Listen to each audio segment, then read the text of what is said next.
អ្នកប្រដាចំនួនថ្មីធនបរិយនឹងត្រូវចូលខ្លួនប្រកួតដណ្ដើមពានកណ្ដាប់ដៃមាសរបស់ Boostrong ក្នុងប្រភេទទម្ងន់54គីឡូក្រាមដែលរៀបចំដោយសង្វៀន P អានន្ទនាថ្ងៃសៅរ៍ទី15ខែមីនាឆ្នាំ2025នេះថ្លែងមុនជំនួបមកដល់ធនបរិយបានបង្ហាញការវឹកហាត់ត្រៀមខ្លួនបានយ៉ាងល្អប្រសើរដោយរងចាំឱកាសនៃការប្រកួតឈានចូលមកដល់ចំពោះការប្រកួតនេះធនបរិយជាមួយនឹងគឿងសវណ្ណខេមជាបេក្ខភាពគុនខ្មែរដោយត្រូវចាប់ឆ្នោតប៉ះនឹងបេក្ខភាពបរទេស2រូបទៀតនៅវគ្គដំបូងប្រកួត3ទឹកមុនឡើងទៅវគ្គផ្លេចព្រាត់ប្រកួត5ទឹកអ្នកប្រដាល់វ័យ23ឆ្នាំរូបនេះបានឲ្យដឹងថា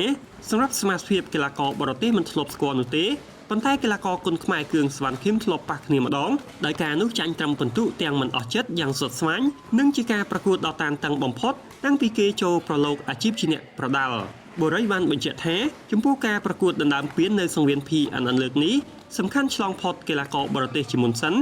ហើយបើឡើងទៅវគ្គផ្ដាច់ព្រាត់ជួបនឹងគឿងសវណ្ណខេមម្ដងទៀតក៏ជាឱកាសសម្រាប់គេនឹងត្រូវជំរះបញ្ជីចាស់ផងដែរស្គាល់ខ្លះៗស្គាល់កម្ពុជាកាលនឹងប៉ះគាត់ម្ដងមកកាលនឹងជូរចត់ខ្លាំងវាយគាត់គាត់ថាល្អមើលថាយើងអាចសងសឹកគាត់កាលនឹងវាយគាត់លឿនមកអាវុធលឿនហើយរឹងកាលនឹងយើងនៅស្ទើយើងនៅក្មេងខ្ចីច្រើនដល់ហើយយើងរៀងគីឡូធំគ្រាន់បើដែរបាទកាលមុន51បងបាទគេល្អបងគេ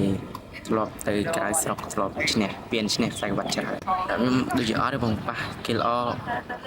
ដឹងពីសមត្ថភាពយើងតែខ្ញុំមួយណាក៏បានដែរបងខ្ញុំចាញ់ទាំងអស់ចិត្តបងកាលលើកខ្ញុំសំផ្ដាំផ្ញើទៅពុកម៉ែបងប្អូនឲ្យចូលទស្សនាបានច្រើនកកនៅថ្ងៃសៅរ៍នេះខ្ញុំនឹងធ្វើអស់ពីសមត្ថភាព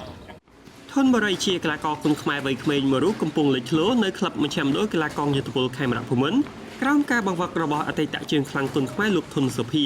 គណៈការប្រកួតដណ្ដើមពានរង្វាន់កណ្ដាប់ដៃមាសរបស់ Boostrong ក្នុងប្រភេទទម្ងន់54គីឡូក្រាមនាថ្ងៃខាងមុខនេះជាឱកាសសម្រាប់គេសាងកេរ្តិ៍ឈ្មោះក្នុងអាជីពជាអ្នកប្រដាល់គុនខ្មែរ